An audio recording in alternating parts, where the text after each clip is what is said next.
No Small Endeavor is brought to you by Progressive Insurance. Do you ever find yourself playing the budgeting game?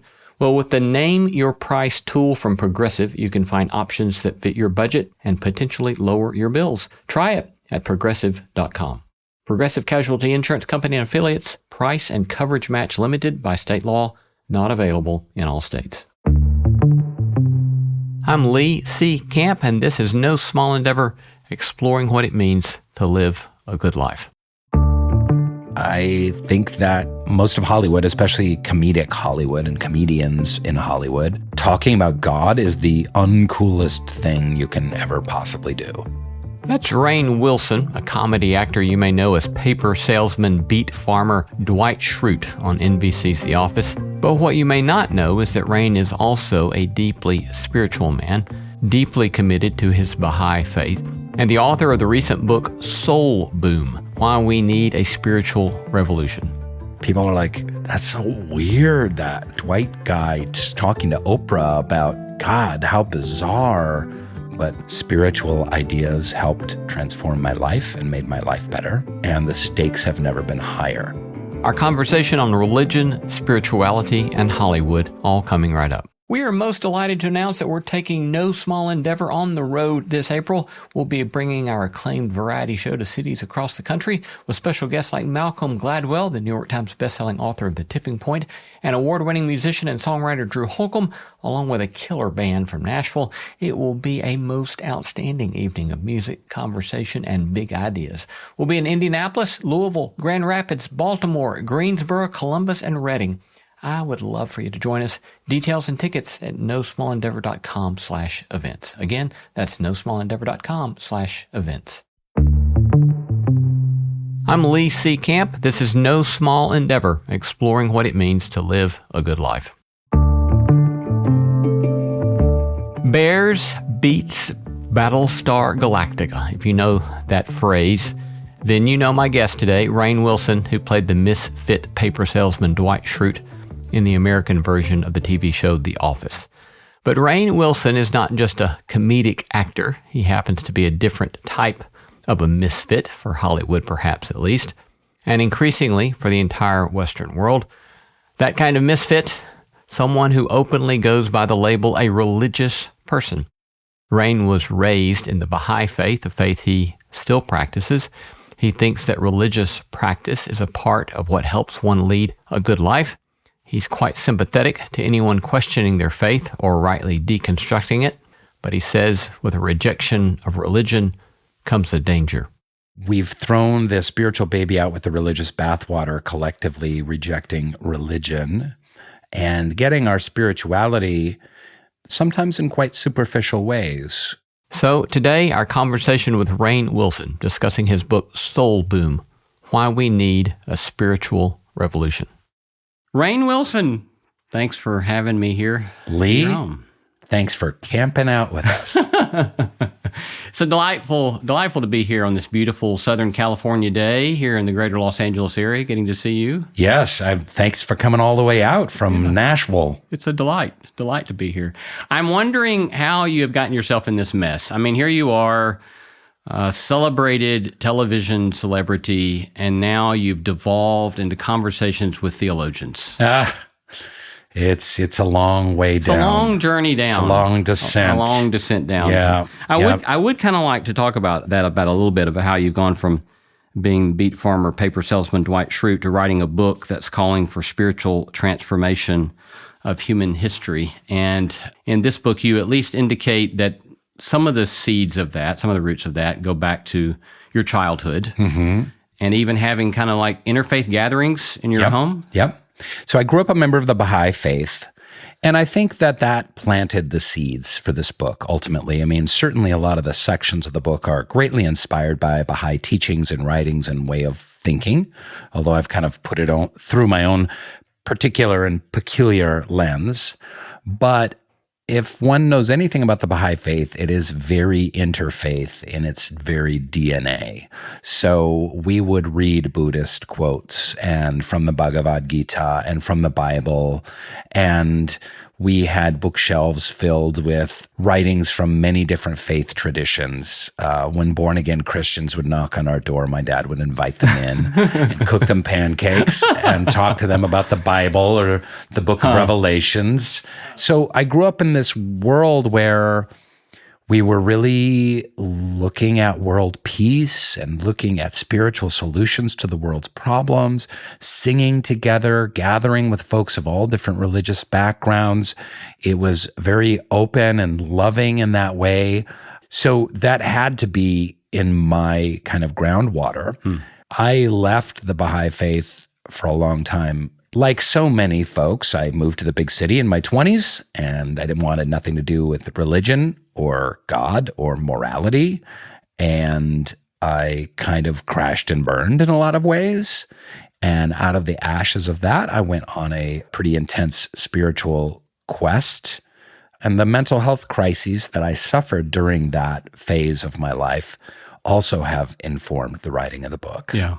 When you left your faith, was that a sort of conscious rejection of some of the tenets of it, or was it just a sort of unfolding of life taking you a different direction, or what did that particularly look like? Well, I'd love to say that there was a really mature, wise thought process having to do with it, but I was a pretty immature, reactive 20-year-old and 21-year-old, and it was a bunch of different things. It's like I was having sex with my girlfriend, and the Baha'i faith has moral laws around sex during marriage, like many other faith traditions do. I didn't want to feel guilty about that. My parents bugged me and were annoying to me. I started to see some hypocrisies in the Baha'is and the Baha'i communities that were bothering me. And it was just kind of a knee-jerk adolescent kind of screw that. It wasn't really well thought out. And then, cut to 3, 4, 5 years later, I'm working as an actor, which is beyond my wildest dreams, coming from suburban Seattle. And, I've got an agent and was doing theater and working with some really interesting directors. But I was really miserable, and I suffered from great anxiety attacks, some depression, addiction issues. And it was out of those dark years and despair, I kind of thought, and I think this had to do with my Baha'i upbringing. I was like, well, I better reinvestigate all of this religious stuff, because, as I say in the book, maybe I threw the spiritual baby out with the religious bathwater. And I think a lot of people do that. I think culturally we've done that. I'm sure we're going to be getting to that towards the end of the discussion. But culturally, we've so rejected religion, but we've also kind of out of hand rejected a lot of spiritual concepts and faith-based wisdom that could really help us culturally. You tell one story in your earlier book about having an episode in which I think you described it as seeing the face of God when you Yes. kind of as a turning point for you. Yes. Yeah. Do you want to know what the face of God looks like? Yeah, I do. I did. I was having a bad pot trip. I think the pot was laced with something. And this was back in the 90s, so I don't know what it could have been, but not fentanyl. But it was on Christmas morning. I woke up and got baked for some reason. I was living in this abandoned beer brewery out in Brooklyn, this filthy big warehouse space where the landlord kind of let us live there so he could take a tax write-off on the building as like an artist's loft kind of situation. But we didn't have to pay any rent. There were rats scuttling around there. The toilet was a whole other floor down. Our front door was kind of climbing up the loading bay door. It was bad juju. But I started having this really bad reaction, a really severe paranoid reaction. It wasn't your typical pot paranoid reaction. It was like I was sweating profusely. My muscles, like in my arms and chest, were like pulsating. I couldn't catch my breath. And I was like to my roommate, like, call 911. And he didn't call 911. And so I was kind of rocking and holding myself and sweating and pulsating. And he was kind of there, my friend John, just kind of like hanging out. He eventually read from some J.D. Salinger, Raise High the Roof Beam Carpenters. That was what he read to calm me down. It happened to be on the bookshelf. But in the midst of that, I really had a vision of the face of God, which looked surprisingly like a Mark Rothko painting. So it was completely abstract. It was a very long, deep, wide, kind of endless horizon, almost like an endless sunset with a lot of ochre and orange and yellow and brown. And it was incredibly bright and mysterious and translucent. And there was no like eyes or nose or anything like that. It was very abstract. But in my head, I was like, oh my God, that's the face of God. And I don't know if it was the drugs or if it really was the face of God. Who knows? All I know is I swore to the face of God at that point. I was like, I'm never going to smoke pot again. and I never have. That was in, oh boy, when was that? 91, something like that. Huh. So. Do you think back on that moment very often? Not very often, no. I mean, I think back on those years a lot because I quote the great writer Julia Cameron in the book who said, I come to spirituality not out of virtue, but out of necessity. Yeah, that's a beautiful line. And I feel that way, and I respond to that line a lot. Like, so many people present as if they're spiritual because they're virtuous, and we can easily slip into kind of a guru mentality with people that talk about God. And partially that's a problem with having clerics of any stripe. But for me, I just started reading holy books because I was miserable and I had anxiety attacks and I was trying to figure out what the hell my life was about. So I was reading all different points of view around God and the universe and nature and the meaning of life. So were anxiety attacks things that you had had ever since you were young, or was that something that was precipitated by those particular years? It started right around this time. And I was in a lot of depression, and I think the anxiety attacks were connected to that. They were an expression of my deep-seated depression. I started going to therapy, but they would cripple me. I would end up on the floor sweating, hyperventilating, and it was brutal. And yeah, I had at least 10, 20 very severe anxiety attacks.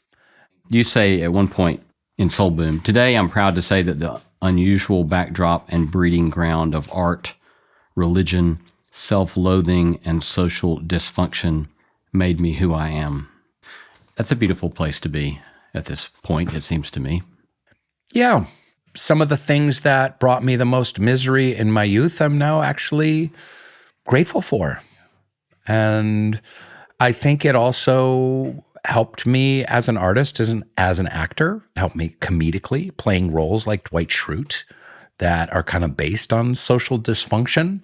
I certainly understand social dysfunction and not fitting in and feeling bad about myself. And it's been a great grist for my therapy and self-knowledge. And I get to embrace that and forgive myself and love those qualities that are in myself. And it's wonderful having come around.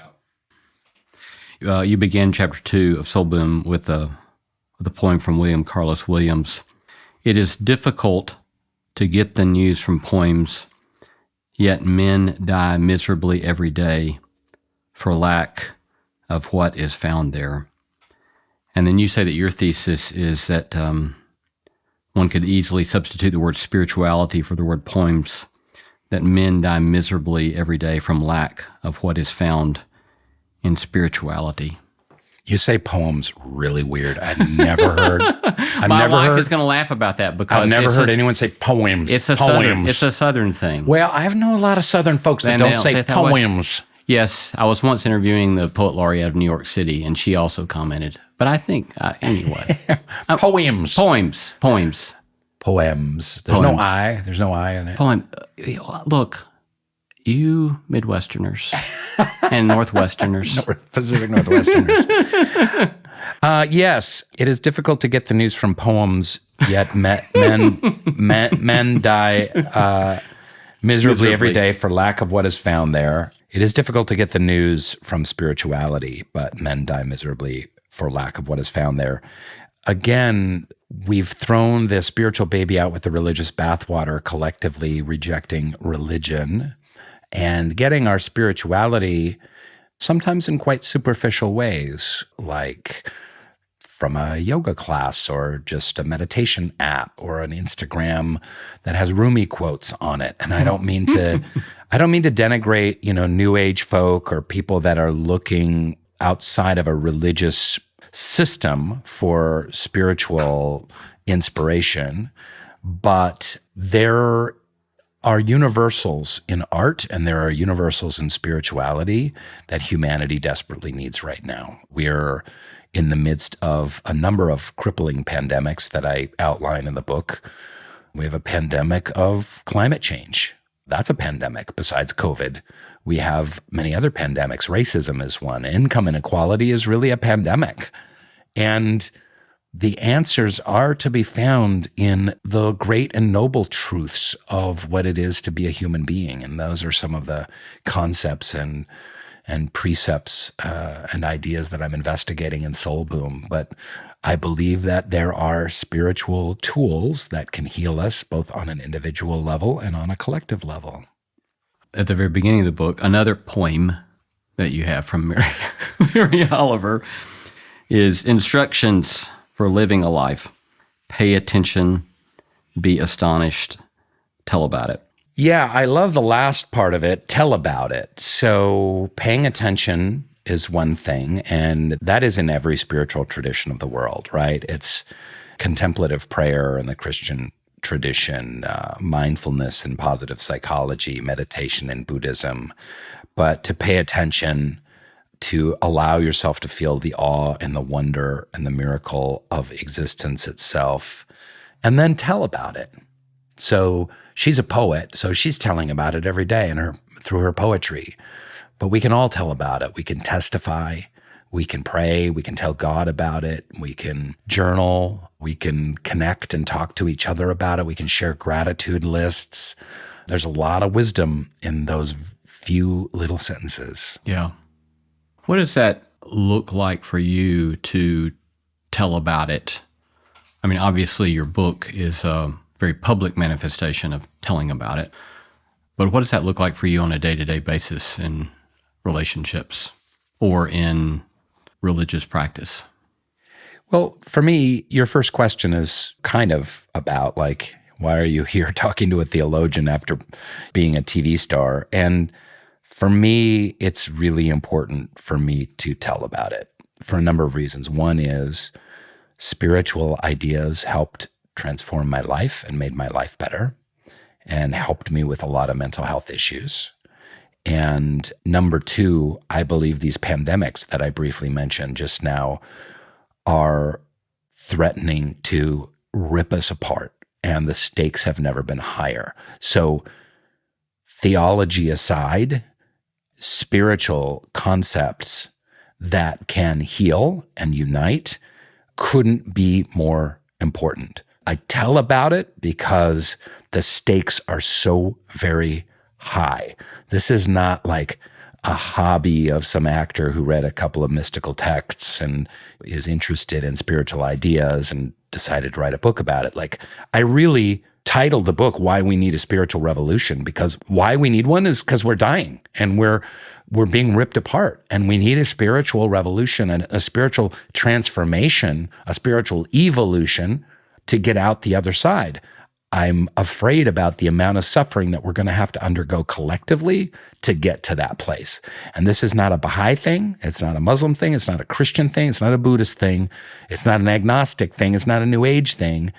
Everyone needs to turn to these ideas to move us forward.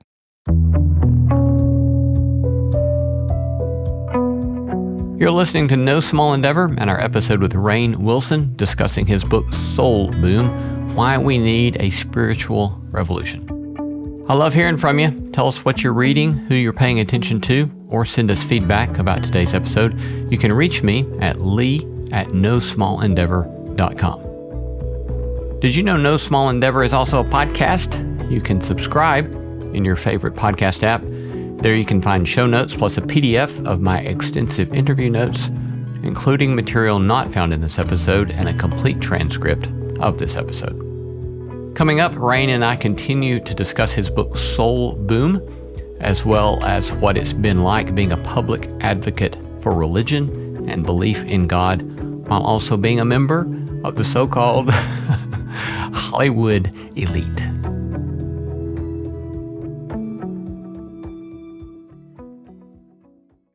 Hello, friends. It's Lee. Wanted to share a podcast with you that you might just love, that some of you may already know about. It's called Death, Sex, and Money. Slate's podcast, where host Anna Sale explores the big questions and hard choices that are often left out of polite conversation. Anna gets to the heart of some of the hardest topics for most people to talk about: death, sex, and money. The more you listen to her show, the more you realize how expansive stories around these topics can be. One week, Anna's talking with comedian Gary Gulman about how being bullied as a kid helped his comedy career. Another, she's speaking to the ex-wife of the founder of the far-right paramilitary group, the Oath Keepers. The show hits on all different sticky topics like overdoses, what it means to be a man, dealing with debt, and how an eating disorder can turn into an obsession with money. Anna is one of the most skilled of interviewers, and I love that she speaks with all different sorts of folks and talks about things that can make us feel bewildered and alone and are often not discussed openly enough. Follow and listen to Death, Sex, and Money wherever you get your podcasts.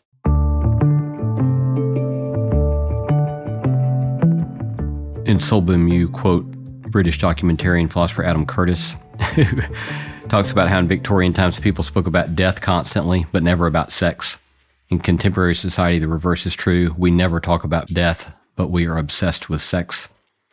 And so you're encouraging us, inviting us to think about death. Mm-hmm. Unpack that for us a bit. One of the things that poems talk about is death. One of the things that spirituality talks about is death. It's in every faith tradition. We can live a richer and more fulfilled life with a greater knowledge of death and a greater contemplation of our mortality. It frames the miracle of being alive. Number one. Number two, if we are, as Père Teilhard de Chardin says, we are spiritual beings having a human experience, then what does this mean about death? Well, it means that death is simply a transition to a different plane of being, a different way of being. Our soul, our light, our spirit, our consciousness, our spiritual reality, in other words, continues after our bodies fall apart and fall away. And this also informs how we live our life. It's a very different world if you believe that we're simply an assemblage of molecules, that we have this greater intelligence than, let's say, the great apes. And then when we die, it's lights out and that's the end and it's all just random. That's different. That's a different way of living than if we are souls having a human experience, and our souls will continue into infinite worlds of God and being that lie hereafter. So this stuff needs to be investigated. I'm not saying I have the answers, but it's been investigated in every faith tradition up till now. The Romans were crazy about it, the Stoics with Memento Mori, the Native Americans, the Egyptians. Every culture has been very focused on death as a portal, as part of a journey, and how that informs us having a richer life on the day-to-day. So, being a member of the Hollywood elite, what sort of tension, trouble, or not has your public confession telling about your theism, your belief, your faith gotten you in? Well, I think I've been talking about it in bite-sized pieces for a good 12 years. And frankly, I think it freaks people out. I think that most of Hollywood, especially comedians in Hollywood, talking about God is the uncoolest thing you can ever possibly do. Now, comedians will call themselves nerds and say, oh, I'm so uncool. But it's this weird thing. It's like Hollywood is about who's sitting at the cool kids' lunch table, just like in high school. And are you invited to sit at the cool kids' lunch table or not? And I've had some success on The Office and Saturday Night Live and some movies that I've done and a few little things here and there, but I've never been invited to sit at the cool kids' lunch table because I think people are like, that's so weird that comedy guy, that big weird looking Dwight guy talking to Oprah about God, how bizarre. So do I have any smoking guns? Do I have any kind of like emails or no, not really. I can just kind of sense a collective eye roll about it. It certainly doesn't help my career. I'm not doing any of this for any self-promotion or career. Even if this book sells like a bestseller, I can go do a week of television and make way more money than the best possible outcome of sales of Soul Boom, right? In financially. So I do it out of passion, and I may have taken a hit from it, but it's okay. Fortunately, I was on a great TV show. I got a lot of money in the bank. I'm doing just fine. And but it really might be different if I was still struggling. I might have really rethought it, because if I'm a middle-class actor talking about God and trying to do comedy, it's not going to help me.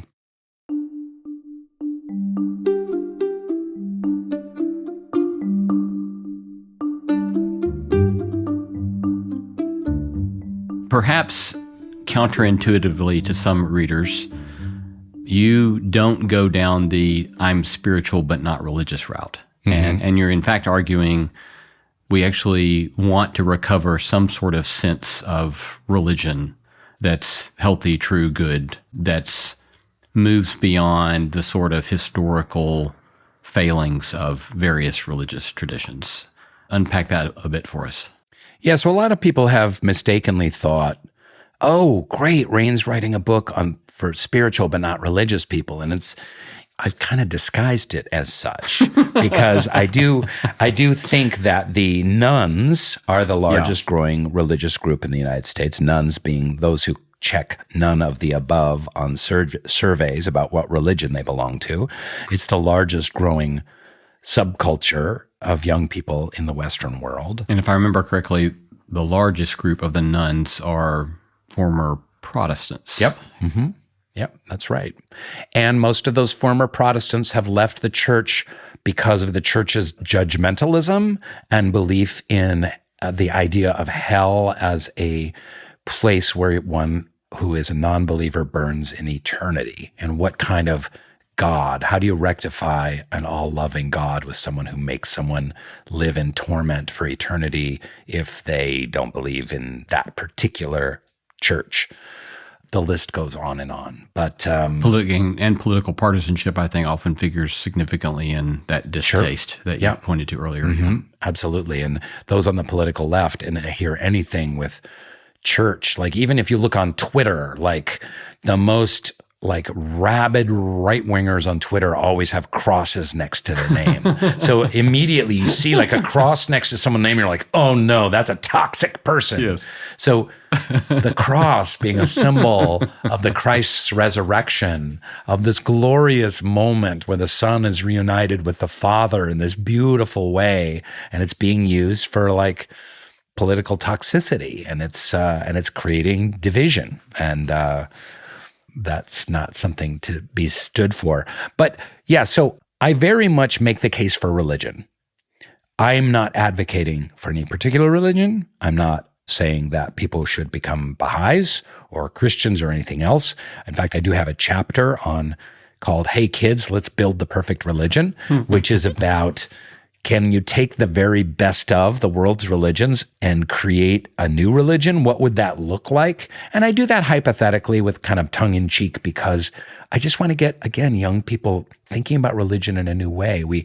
Because people have been so religiously traumatized, they really de facto reject everything and anything about religion out of hand in a kind of a knee-jerk reaction. I could never be part of an organized religion. It's like, okay, well, what is it exactly about that?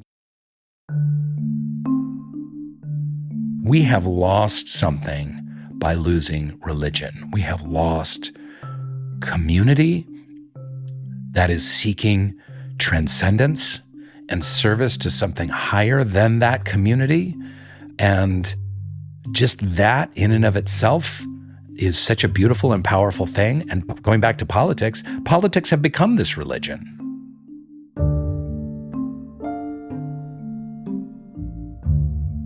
on both the left and the right. Politics have taken that place. Like, oh, if we can fix things politically on either the right or left, that will transform the world. And it's humans' need to live for something greater than themselves. It's shifted to something kind of grotesque like partisanship.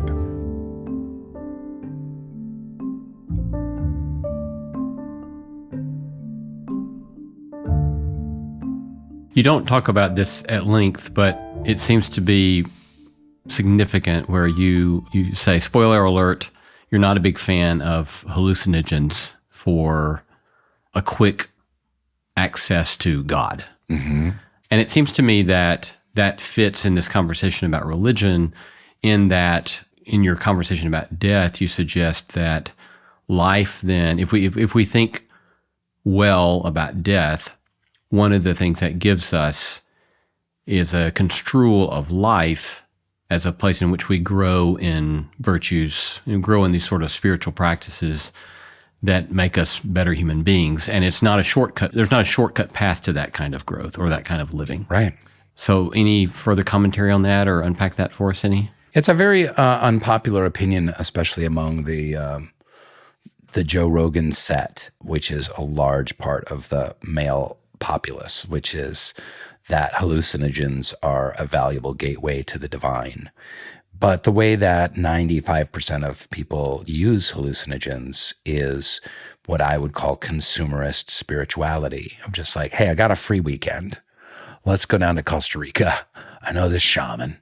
I'll pay $1,250 and he's going to distribute this ayahuasca and we're going to vomit in buckets together. We're going to see the face of God.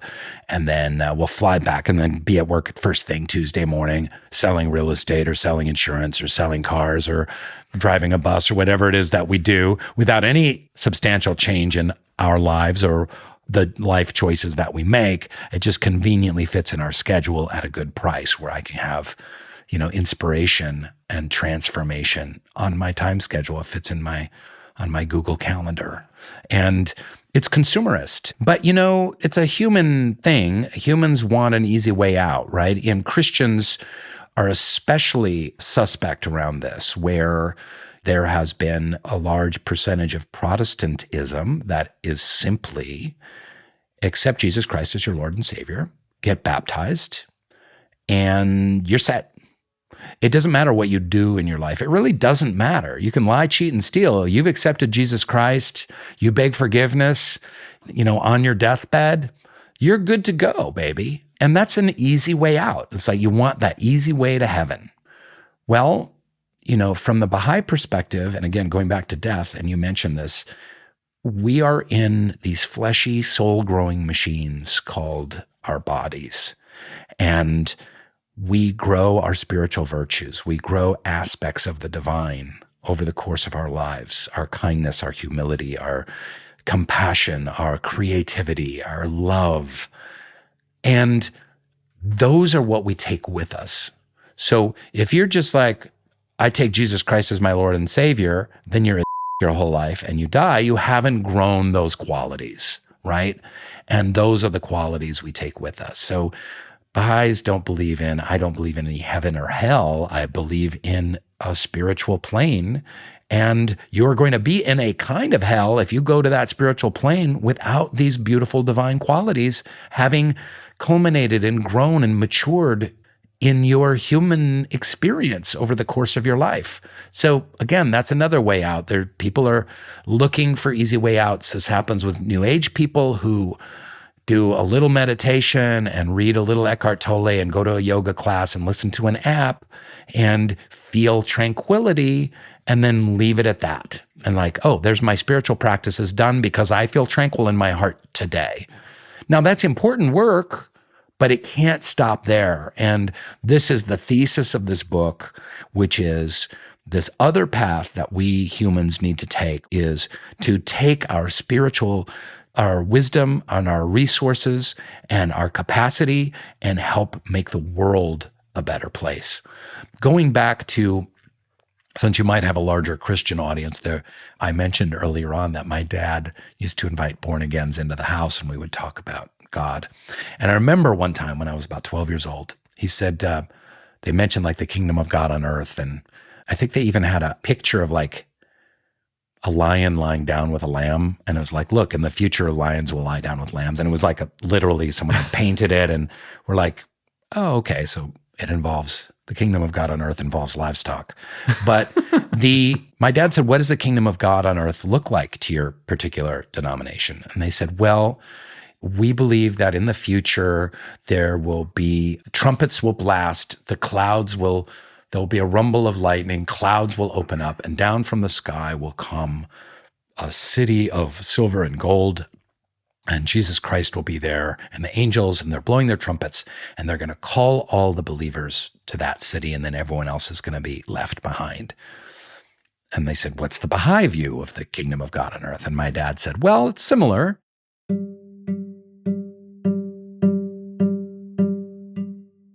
Said there's going to be a rumble, and you're going to hear thunder and lightning and the clouds are going to open up. But down from the center of the clouds are going to come like a bunch of bricks and some gunny sacks and a tape measure and some shovels and nails, and a little note will flutter down from the sky, and it'll say, Kingdom of God on earth, build it yourself kit. And that's what I think it's all about. You know, Baha'u'llah says all men have been created to usher forth an ever-advancing civilization. So this idea that we have a spiritual responsibility to help humanity mature, to grow community at the grassroots, and to help humanity become more wise and transcend its petty squabbles.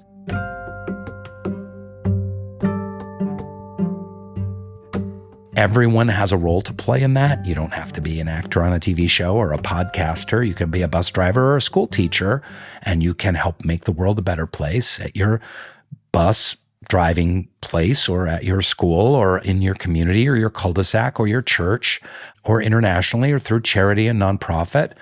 There's lots of different ways to play a small role in the transformation of humanity.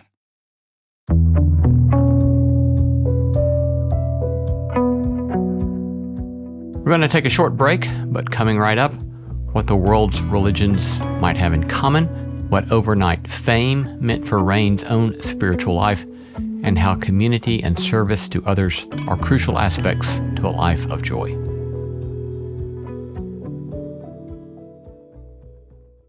It has been so delightful to see more and more listeners like you sign up for NSE Plus. Our growing community is made up of intelligent and thoughtful people looking for a holistic approach to human flourishing. Signing up for NSE Plus is also a way to support the show and the work we're doing, and in fact, we depend upon that kind of support. But in addition to supporting the show, you'll get exclusive access to bonus content, and the No Small Endeavor you've come to love will be completely ad-free. In fact, you won't even hear ads like this one. So go to nosmallendeavor.com and click Join NSE Plus to become a member of our community today. Join for as little as $5 a month. Again, go to nosmallendeavor.com, click on that red button that says Join NSE Plus to become a member today. As your book unfolds, the chapter, for example, you mentioned a moment ago about, hey kids, let's build our own religion. In various ways, you point to commonalities between many religious traditions. Yep. Mm-hmm. And my experience in reading the book, I've done my own kind of work academically in looking at commonalities as well as differences between, for example, Christianity and Islam. And thinking about, what's the commonalities there, and what are the surprising, beautiful things about Islam that many American Christians are completely unaware of. Yeah. And at the same time, I am aware of enough about world religions to know that there are these kind of significant differences between some of their most basic convictions, visions of history, understandings of history, and so forth, understanding of the afterlife, blah, blah, blah. But what I kept finding as I read your book was this sort of unexpected experience of so many of the things that I have even written about, thought about, kept coming up in your own discussion of your Baha'i faith. And I don't say that to try to press my Christianity on what you're describing. Instead, I received it as, this is a beautiful description of his Baha'i faith, and I love the overlaps. Yeah. And they're beautiful. Yeah. And it was just surprising to me how many, and I'll even say you had several pages where you discussed Christianity in a sort of pre-Constantinian vision of Christianity, which not a lot of people, there's not a lot of Hollywood elites that can do that, Rainn, but here you were doing that, and I thought it's one of the most beautiful several centuries in humanity's history. And it was just amazing to me because I've written a lot about Constantinian shift and so forth and all that kind of stuff. And my own particular Christian tradition has talked a lot about that.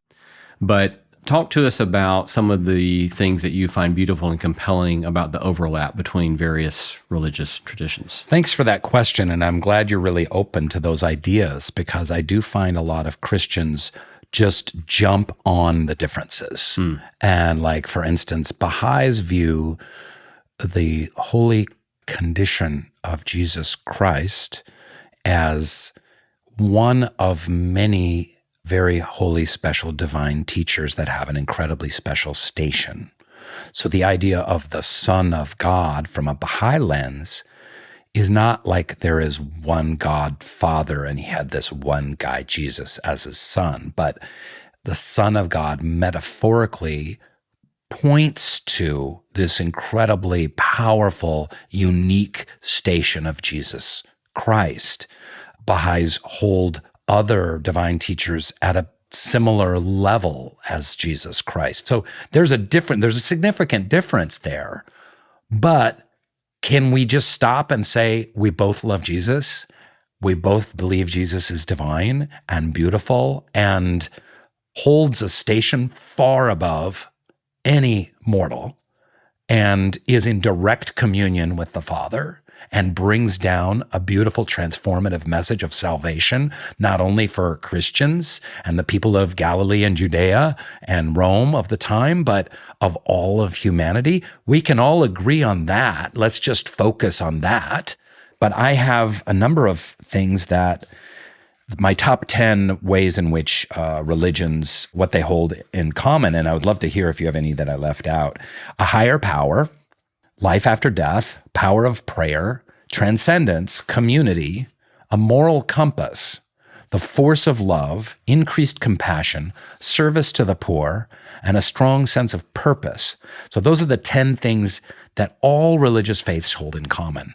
I think it's important right now for all people of faith to come together and work together side by side with their sleeves rolled up to help make the world a better, more just place, a more loving place. You notice that on here's the force of love and increased compassion.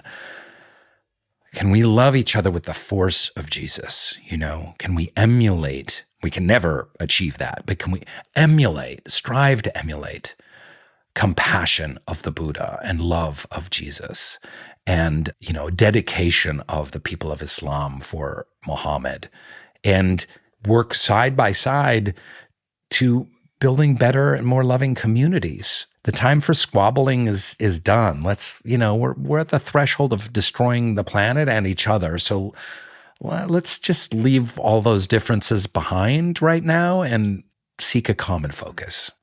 And so you in the book in talking about connection, love, as well as joy and bliss. And if I can, as we kind of get close to the end, ask a couple of questions about the notion of connection and ask how your career as a comedian, as an actor who is a comedian, how do you think comedy and humor has allowed you to connect? And has there ever been a temptation for humor to be a source of disconnect or protection of yourself from others? In what ways has humor facilitated connection? And are there ways it's ever been a temptation to inhibit connection? Yeah, great question. When I had this digital media company called Soul Pancake, and we did a documentary on this, and it's called Laughing Matters, and it was kind of examining the connection between comedy and mental illness and mental health. And comedy is often arrived at because of trauma. You'll find many comedians and comic actors are funny because they used it as a coping mechanism. And it kept them sane And it was a way to get attention and diffuse situations and to process the pain and irony of life. So I have to be very careful. And I think anyone who works in comedy has to be very careful that the comedy, it can get dark real quick and it can be a defense mechanism, and comedy and humor can put up walls. Comedy can easily lead to detachment and pessimism and cynicism as well. Mine certainly does a lot. But at the same time, one of the things I'm most privileged about is being a part of a TV show, The Office, that has brought so much joy to so many millions of people. People tell me every day on social media, and if I run into them, how much The Office means to them and how uplifting it is and how it brought their family together and how they were suffering in mental illness and it helped them, or suffering through COVID and The Office healed them. So I'm just so grateful that, I didn't get into The Office for virtuous reasons. Oh, I think I'll do The Office to bring all the little people some joy and unity and love. But what an incredible byproduct of doing the show that it has helped people, and I'll take it. So I think that's what the arts can do. The arts have a very special role in a spiritual revolution. They can be used as tools for upliftment, inspiration, and transformation. In what ways has fame and celebrity been a potential hindrance to your own growth in spiritual virtues? Yeah, I have a quote about that. Today, it's a Rumi quote. The ego is a veil between humans and God. Rumi. Wiser, truer words have never been said. So fame is all about ego. And it was a crazy struggle. It's been a crazy struggle. I was a struggling actor for my whole life, trying to pay the bills and pay the rent. And then all of a sudden was 6 Feet Under and The Office, and then a couple of movies that I did thereafter, like all of a sudden I was a household name and people would come up to me and start grabbing me, literally grabbing me, because people can be so crazily inappropriate. Oh my God, I love you. And for an insecure, nerdy young actor to kind of have people groping at them saying, I love you, it's can be really overwhelming. And I spent a lot of those early years of The Office, especially, like very unhappy, because then it's not enough. Well, I want more. I want to be a movie star. And I don't want to just star in movies. I want to be the biggest movie star. Why am I not the biggest comedy movie star in the world? And even that probably wouldn't have satisfied. It's never enough. And the ego is a veil between oneself and God. And fortunately, I had therapy, and, I had a wonderful wife who helped me process some of this, and learned and grew. And, the last many years have been really wonderful, and living in balance and harmony around that. But fame can be a real, and yet it's the thing that young people point to as their biggest goal and aspiration. People want fame because it gives you love, it gives you money, it gives you status, it gives you all of that. Yeah. So the notion of joy there at the end of the book, what's it looked like for you to try to, out of all of that and your decades now long journey of trying to take seriously spirituality, understanding of a faith in God, what has the cultivation of joy looked like for you?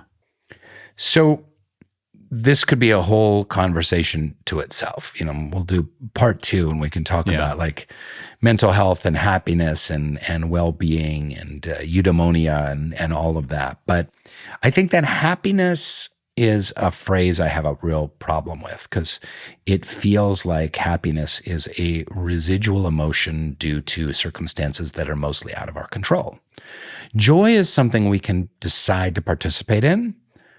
Joy does not eliminate struggle and sorrow.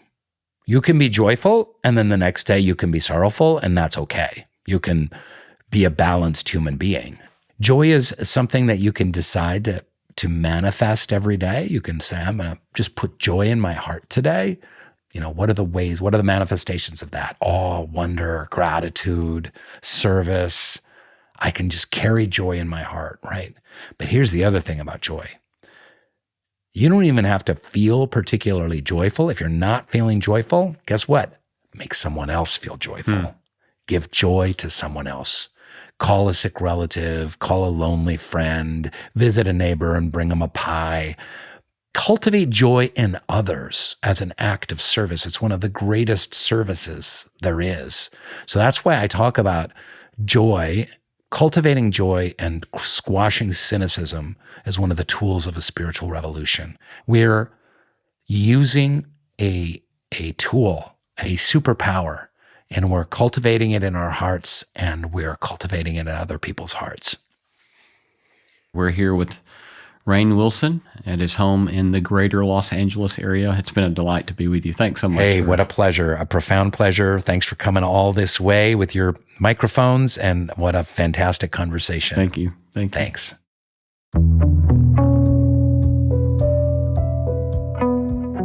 You've been listening to No Small Endeavor and our interview with Rainn Wilson on his book Soul Boom: Why We Need a Spiritual Revolution. We gratefully acknowledge the support of Lilly Endowment Incorporated, a private philanthropic foundation supporting the causes of community development, education, and religion.